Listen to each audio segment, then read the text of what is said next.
I met Richard, honestly, about a month back for the first time. And I just thought, wow, this guy should really talk to our community of supply chain leaders and procurement folks. And I ambushed him into saying yes. I started procurement and I always say I hated procurement. I got out as quick as I could. So went from procurement to planning to strategizing. So I found an opportunity in consulting, did that for about a year and a half, and then followed the energies inspired around me. And it's been an incredible ride, an absolute unicorn of a company that is doing something that nobody's doing. It feels like we're at a crossroads in supply chain software. Oftentimes there is a little bit of this is my territory and this is your territory. How does one break that? It's tough.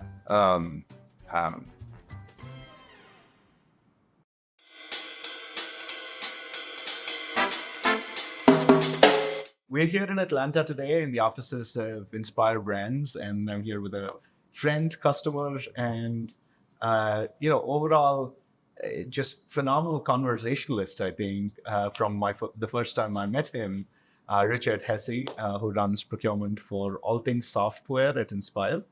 I met Richard, honestly, about a month back for the first time, and he's a procurement guy.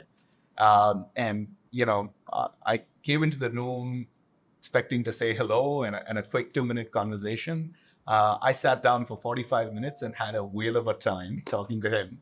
We spoke about how he helped, Lockheed Martin on the F-35s. He spoke about his vision for software procurements at large Fortune 50 companies. And I just thought, wow, this guy should really talk to our community of supply chain leaders and procurement folks because it feels like we're at a crossroads in supply chain software. Supply chain has evolved drastically. Technology is leaping forward.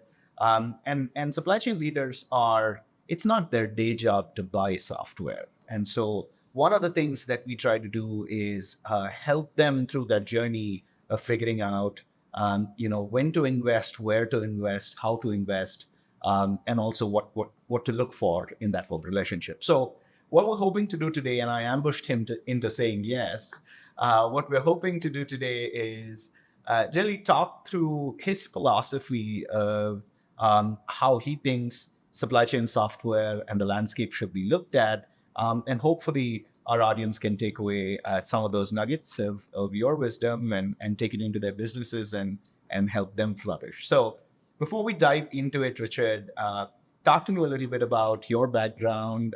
Tell us a little bit about your story and journey of coming here to Inspire. Yeah, absolutely. I mean, first of all, thank you for having me.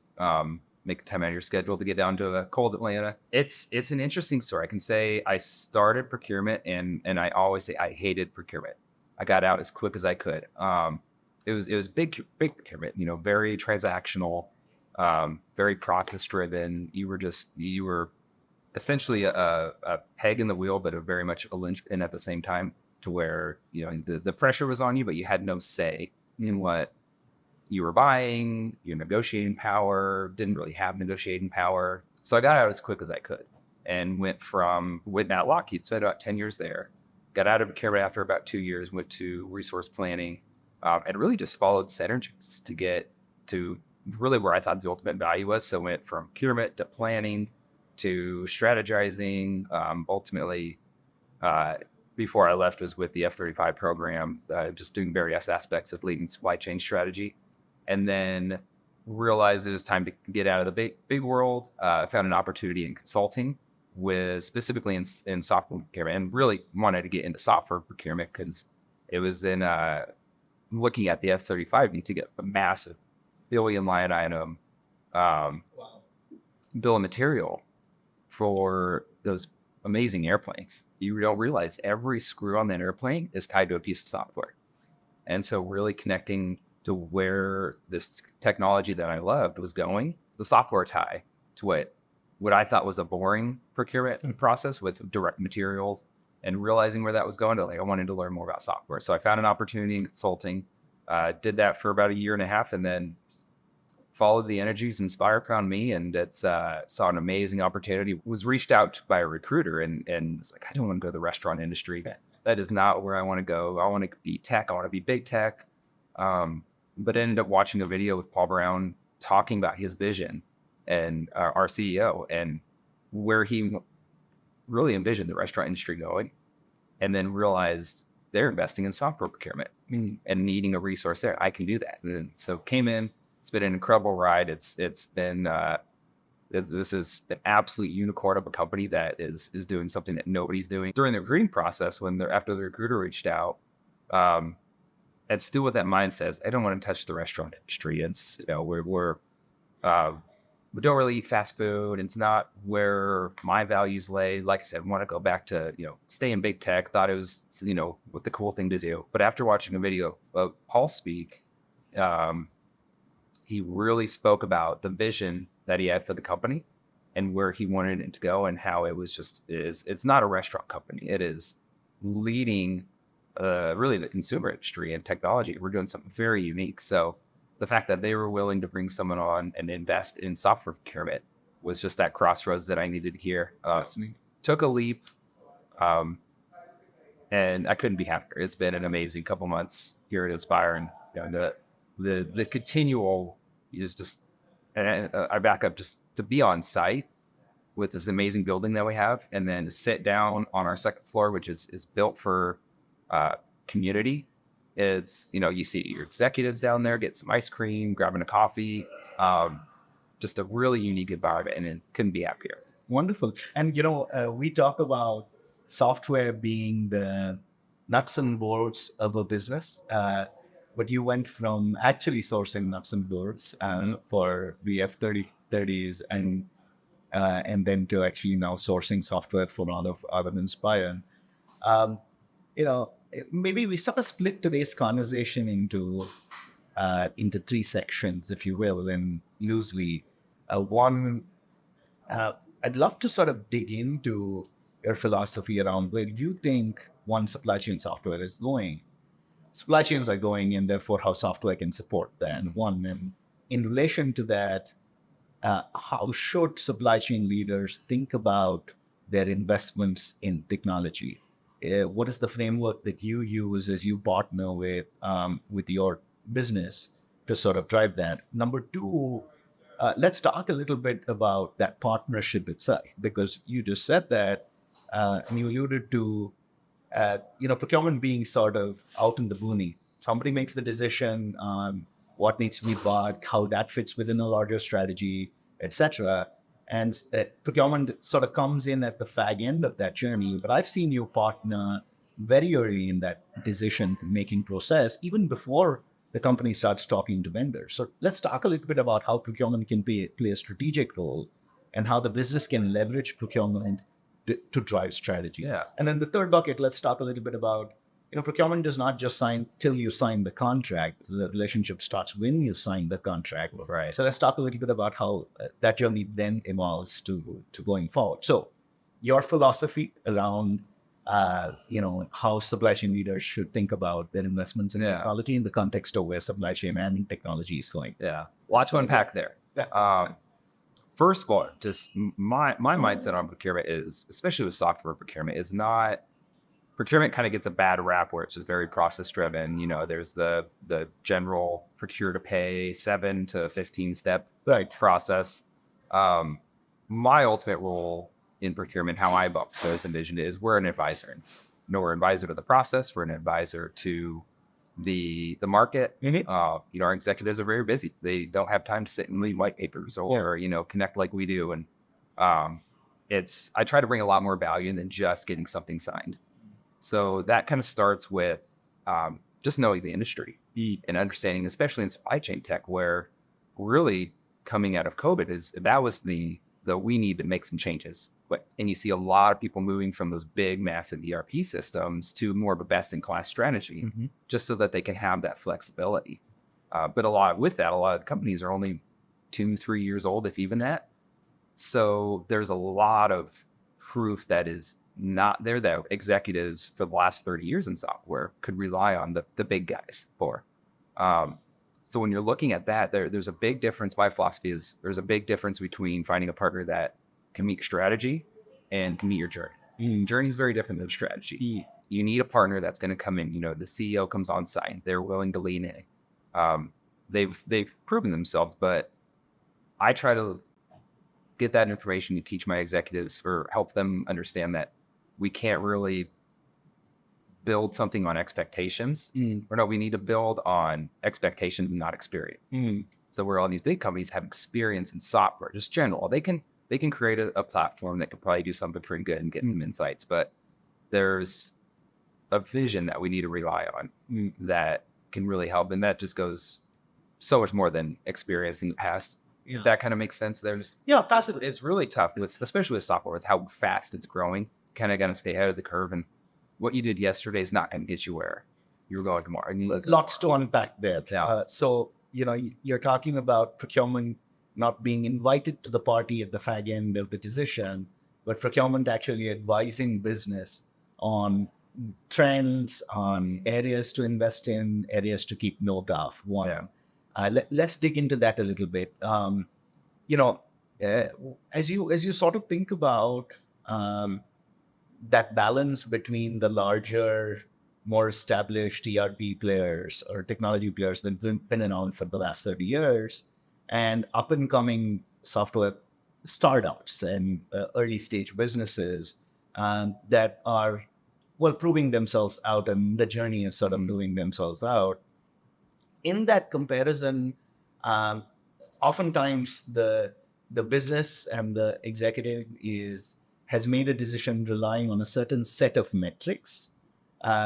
Talk to me a little bit about what to look for to know what is software and what's vaporware, or where do you sort of draw the line between the vision and really, the fact that you have a quarter to close and a business to run and make sure that it's sustained. So what are the metrics, the newer metrics to look for in an earlier stage business? Outside of metrics, I think metrics is when you get really tactical on things. And I think especially when you're vetting new suppliers or new partners come on, you need to be very strategic. When I do it, when we're looking at a lot of newer companies, even early series, seed series companies, I look at who's on the board, who's the leadership.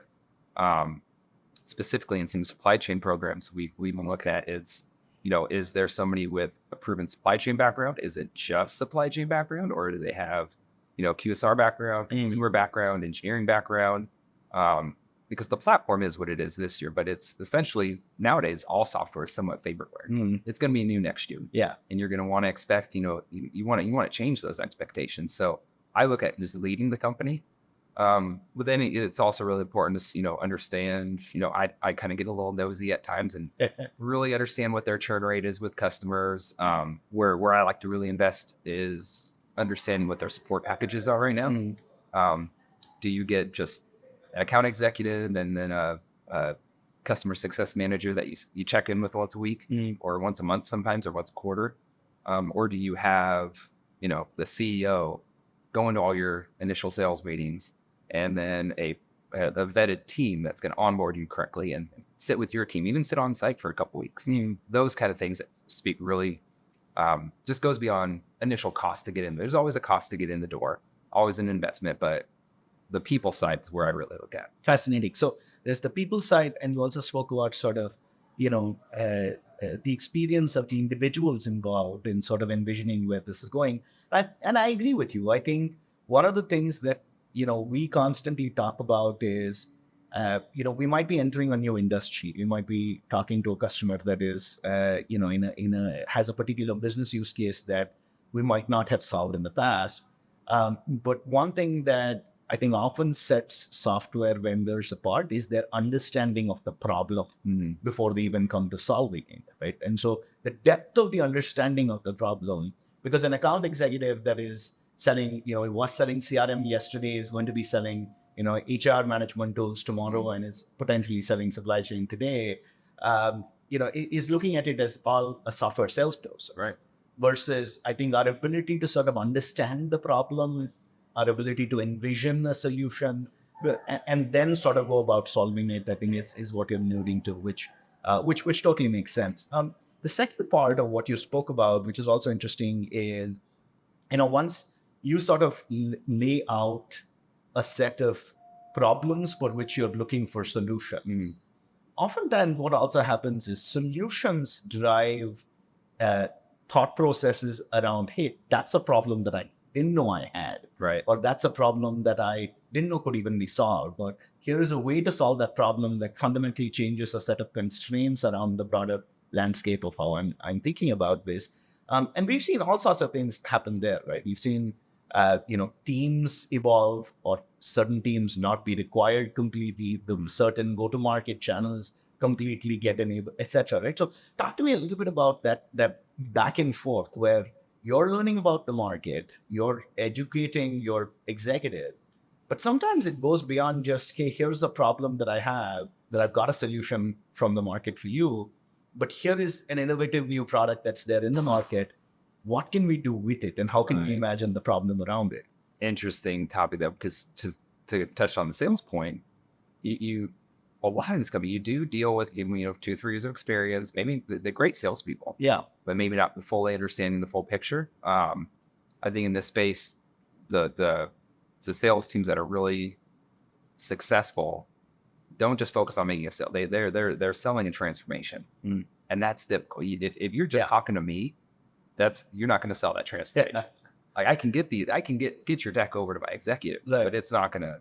So you got to have full buy-in on the sales team to really sell that transformation, and then to really bring it internally. It's you have a platform, say in supply chain, visibility is a really big problem. Yeah. You can sell a platform that gives you the visibility. What do you do with that visibility? It's your ROI is not tied to visibility. It's tied to what you do with that. Yeah, I think you sort of touched upon the idea of, whether it's white papers or industry events or just talking to new vendors to understand what's going on in the market and then relaying that back to the executive itself. Sometimes that's a bit tricky because the culture of the business will also have to allow it. And in some ways, you will have to earn it as a procurement professional coming in and saying, hey, listen, here's something that you can do in supply chain that might be slightly different from how we're doing it today. Means the executive should be open to having that conversation. You should have earned the respect to be in that room and advising on a particular topic. Talk a little bit about that dynamic between the business and procurement, or the executive and procurement. That's to sort of drive that partnership. Absolutely. And when we speak of executives, they're the decision makers. They're owning the strategy, but they often, and not to any knock on them, they don't know the day to day of really what's going on. So when you say for like an automation platform, you can't automate what you don't know. So if there's not full buy-in, the executive has the ultimate decision. But if initially my security team's not involved, my legal team's not involved, the business owners are involved, stakeholders within the business are involved, there's general consensus. And we've given the supplier the data to really give us a good proposal. Yeah. And really show us that journey. Then it's just going to fail. So that full buy-in is really where I drive value within our procurement teams, is making sure everyone, not just product teams, but also the tech teams that are going to be keeping this thing alive after the initial deployment, and it is really getting that full buy-in insight early as possible so that we can try to match that to our strategy. Fascinating. I think what you were touching upon is something that I've seen customers struggle with, because supply chain leaders, it's not their day job to buy software. Right. And so, oftentimes they're looking to solve a problem and so it becomes, defining a buying process or defining a way to solve a particular problem in a set of steps itself becomes a massive value add on both sides, because usually they're sort of trying to wing it and trying to figure it out as they go along, versus involving procurement early in the process. You think is sort of going to make it easy for them to get to a decision, but also make it easy for the vendor to have everything that they need to sort of get there. Interesting. Have there been situations where oftentimes there is a little bit of, this is my territory and this is your territory, and some amount of, me protecting mine and not sort of stepping into yours. Right. How does one break that? Or, both ways, should one break it? What's the case for collaboration early?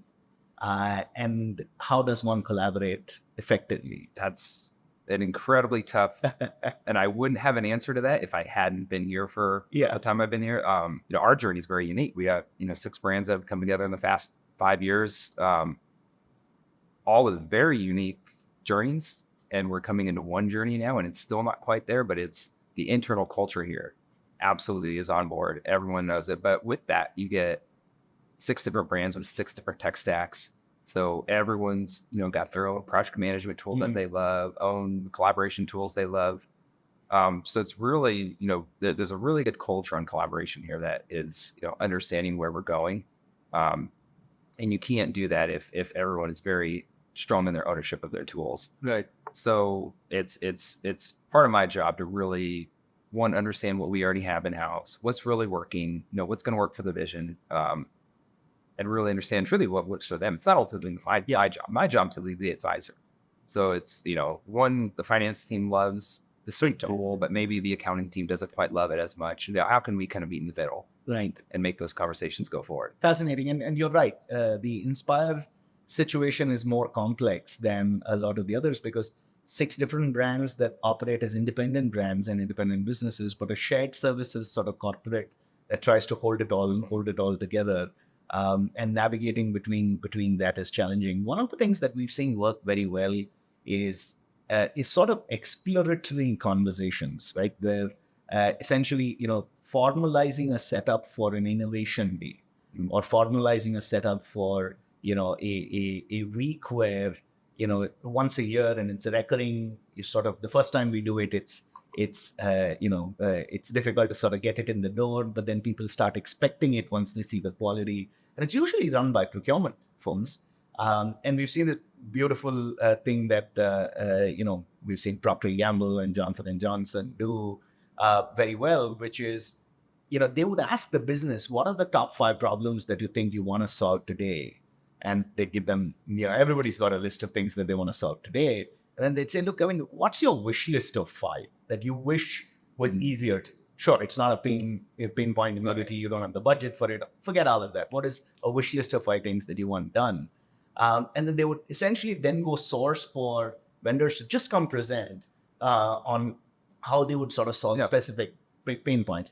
That breaks that barrier, I think, where you're sort of talking about a specific pain point and potential solutions in the market. And then you sort of, we've seen sort of procurement then sort of start playing a much more strategic role in that collaboration. Do you use sort of frameworks that you sort of try to replicate across procurement processes? Is there like a rubric that you like filling out, having done this so many times over and over? Or is it a more horses for courses, sort of more contextual situation? Definitely the latter. I found if I have a rubric or a framework for something, it's going to change in 6 months. Yeah. We don't do anything like roadshows or like that. I think we're the speed and the velocity at which we're moving, it makes it tough to sit down to really assess. So that's where I feel like I bring a lot of value, being able to, one, have the meetings with suppliers and understand their goals and how things have worked with the relationship so far. Both renewal type companies and then net new companies, just seeing what they have to offer and then really just relaying value up the chain. Right. We see a lot where, going in that kind of like best in class strategy, you do get a lot of new partners and you get a lot of vetting doing, but the teams are doing the product teams do an amazing job of knowing who's out there. So it makes my job a lot easier.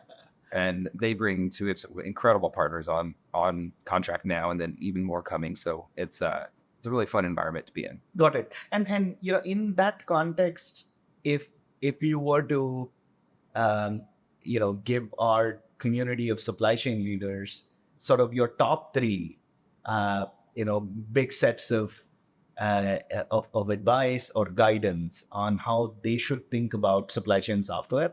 It could be from the procurement side, it could be from the landscape, the strategy.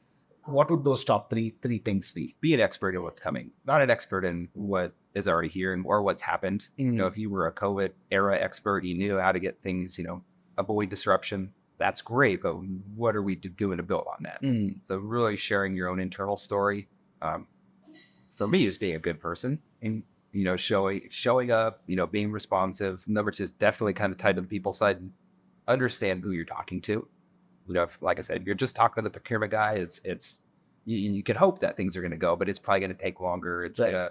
gonna, so just proving your value to continue the conversation, getting more people in the room, and then three, just I think all 3 points are tied around, proving yourself on the people side, just like having a really good support team on site, or not on site, but on hand, that can really bring that journey to life.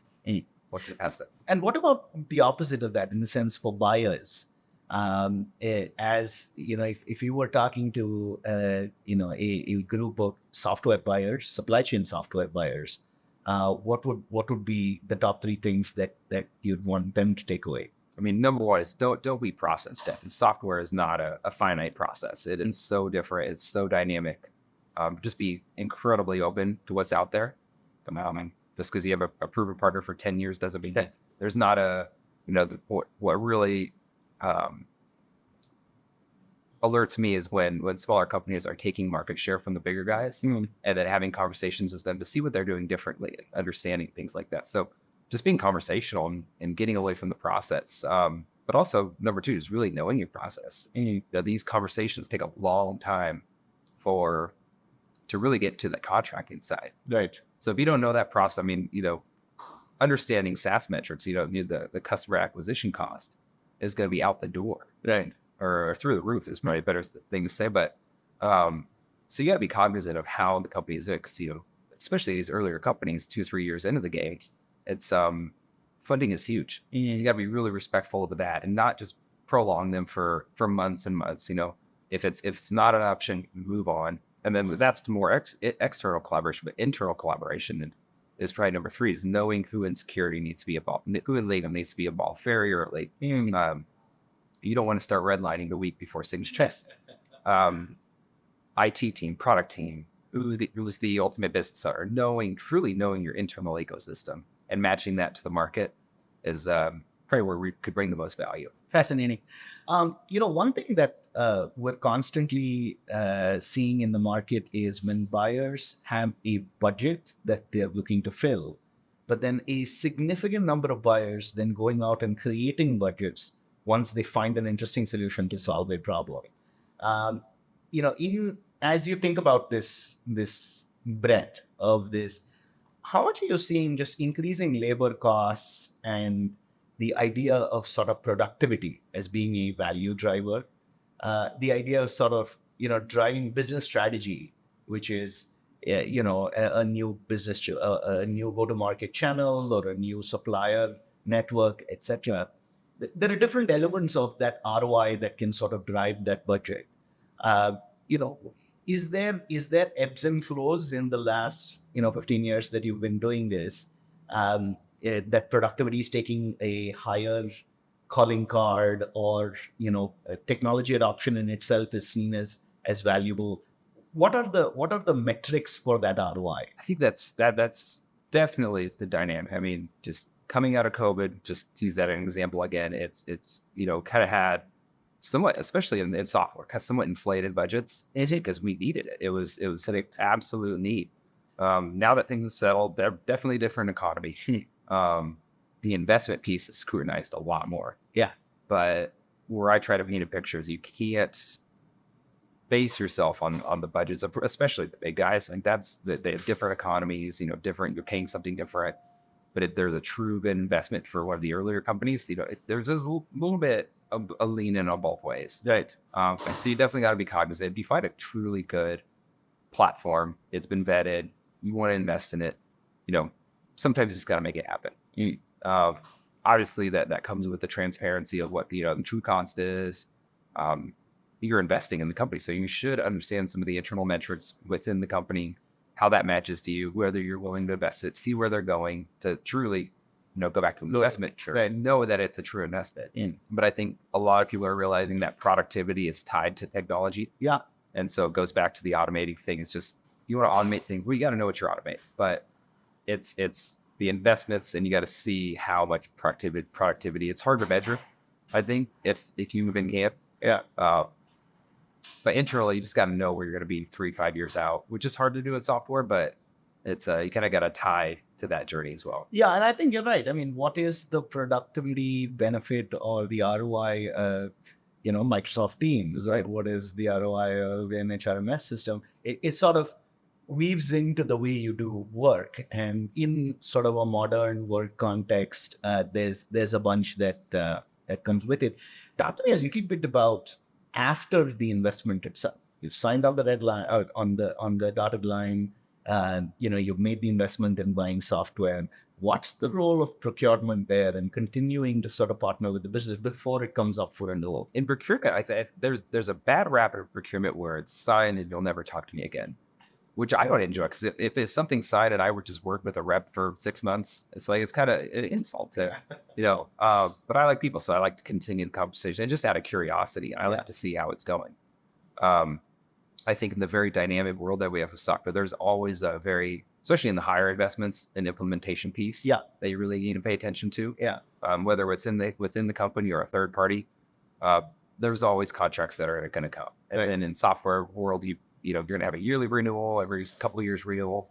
And that's where software procurement is not just procure to pay. It's procure to pay and then a whole life cycle after that. So if you're not maintaining regular communication, understanding what's going, it's just, you're selfishly going to lose leverage when it does come to, if you need to renegotiate that contract. But I think procurement people need to be a lot more curious on what, not just focused on negotiating, saving money, but just truly what the platform is, where it's going. It's just, there's an ecosystem that if you're not curious, you're going to fall behind very quickly. Yeah, and I like what you told me the last time we met, which is, the roadmap is constantly evolving, and you might have bought a portion of what the company does, but you want to sort of constantly keep track of what the other products they're building is, and vis-a-vis the problems that you're solving as a business, etc. as well. So it goes beyond just sort of the problem we're looking to solve today. As you think about AI and machine learning on one hand, robotics and autonomous engines on the other, how do you think about have you thought about the future of the restaurant business and what a restaurant experience feels like in that world? Definitely. I mean, to go back a couple of years, my first job in really in high school, I was a fry cook at Buffalo Wild Wings. Which I've come full circle. I've been here a while. But now the automation around the cooking process is incredible to see, just because I saw problems. I saw how slow it was. I saw things fall on the floor that probably shouldn't have ended up on a plate, kind of thing. That, not that actually ever happened, but in just the quality around that piece is really cool to see. It's definitely, it's that there's so much opportunity. And I think the journey that we do really well is, if I get to take my kids to Dunkin' on Sunday, they get a really, high quality donut, I could cop meat, but the journey to get there is like, I ordered it through the app. It was ready when I got there. It made my life as a parent so much easier, but saw them be really happy with the product. And internally seeing how that works, it brings a lot of joy. The AI piece is not scary, but definitely hesitant. I think there's a lot out there that maybe isn't real AI. I think it's greenwashing was big in the 2010s. It's AI washing now. So you got to really be cognizant. And that's where I'm not an expert, but I pick up on those things, and then I talk with my internal teams to really vet it, to make sure that it truly is. And then in a procurement fashion, there's a lot of things you need to be aware of with AI language. And there's a huge risk aversion that we need to really maintain probably for the next couple of years, and to really ensure we understand where it's going, what it's doing, how companies are leveraging it. And the data privacy. And the data is huge. We have very valuable customer, not valuable, very, personally valuable to our customers. Yes. Their data does not need to end up wherever. We don't want it end up in, you can't have it end up in a language model that is used for some other purpose. You need to truly know your data journey. There's so many journeys you need to know, but your data journey, your tech journey, it's a very complex world that we're not even at the surface. And tying it back to what you said at the start about being an expert in what's coming, Especially with this degree of sort of volatility and new things happening and Right. coming up every week, every day is crazy. And I think you're right. I think as just like how the restaurant experience and the cooking experience has sort of gotten automated, the warehouse experience has gotten automated, the sourcing experience has gotten automated. Um, and it helps to sort of have one person, a team responsible for being that expert, Right. and then sort of disseminating that information across the rest of the organization. Is it common for companies to have a software sourcing expert uh, within the business, one of the scale? And two, have you seen it to be common where they're seen as beyond just procurement guys, experts sort of advising and collaborating? It feels unique. I think the first part is more uncommon. Definitely, there are category managers that course. focus specifically on software. Um, where it's more uncommon is the curiosity within a procurement team And the culture. So, and the culture. The culture. I mean, we are in a position where our culture allows us to be innovative and to really kind of go beyond the general procurement boundaries. I've never been a swim lane person. Going back to the reason I hated procurement, I can't. I'm way too nosy to sit outside of meetings, or when my suppliers are on site, I have to be at the meetings, not just because I'm procurement, I own the process. You get a lot of that. There's so much that happens that if I have one executive or one business owner in a meeting, it's a lot to digest. Sure. So I like to be there just as, an absorber.